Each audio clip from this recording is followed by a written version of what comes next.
هو الذي أنزل من السماء ماء لكم منه شراب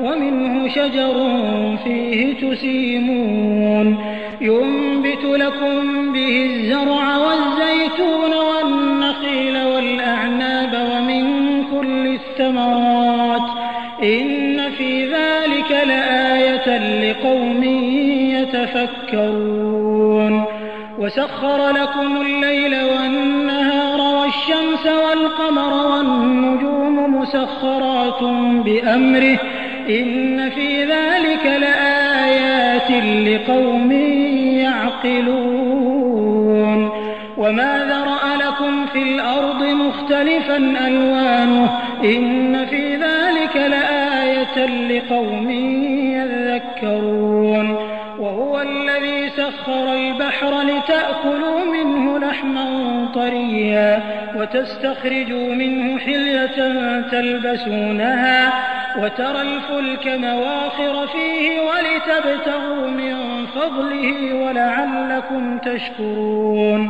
وألقى في الأرض رواسي أن تميد بكم وأنهارا وسبلا لعلكم تهتدون وعلامات وبالنجم هم يهتدون أفمن يخلق كمن لا يخلق أفلا تذكرون وإن تعدوا نعمة الله لا تحصوها إن الله لغفور رحيم والله يعلم ما تسرون وما تعلنون والذين يدعون من دون الله لا يخلقون شيئا وهم يخلقون أموات غير أحياء وما يشعرون أيان يبعثون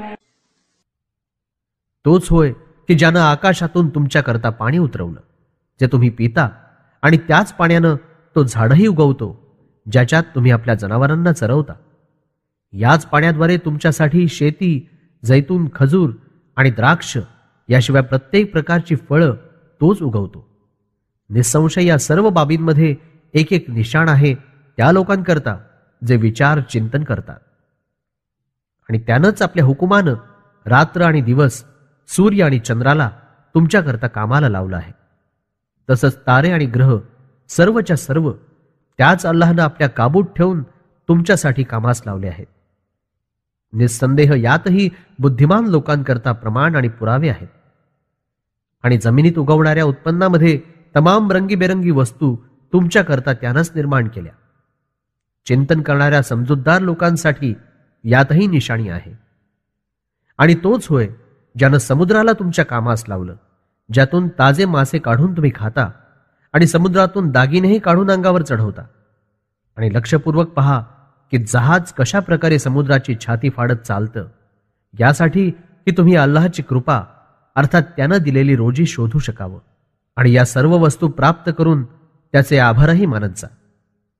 आणि जमिनीवर मोठे वजनदार पहाड गाडले की तिनं तुमच्या समेत एकीकडेच न झुकावं आणि जमिनीत त्यानंच नद्या वाहवल्या आणि नैसर्गिक मार्गही बनवले यासाठी की तुम्ही चालत जाऊन आपल्या ठिकाणी पोहोचावं. आणखी अनेक निशाण्या त्यानं बनवल्या आणि तारकांद्वारेही लोक मार्ग जाणून घेतात. तेव्हा सांगा, जो हे सर्व काही निर्माण करतो, काय तो असा असू शकतो जो काहीच निर्माण करू शकत नाही? मग तुम्ही लोक विचार चिंतन का करीत नाही?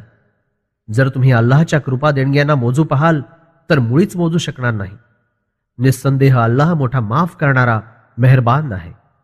तुम्ही जे काही लपवता किंवा जाहीर करता, अल्लाहला ते सर्व माहीत आहे. आणि अल्लाहला सोडून ज्या कोणाला हे पुकारतात ते कोणतीही वस्तू निर्माण करणारे नाहीत, उलट स्वतः मखलूक आहेत, म्हणजे ज्यांना निर्माण केलं गेलं आहे. मेलेले लोक जिवंत नाहीत, त्यांना हेही माहीत नाही की जिवंत करून त्यांना केव्हा उठवलं जाईल.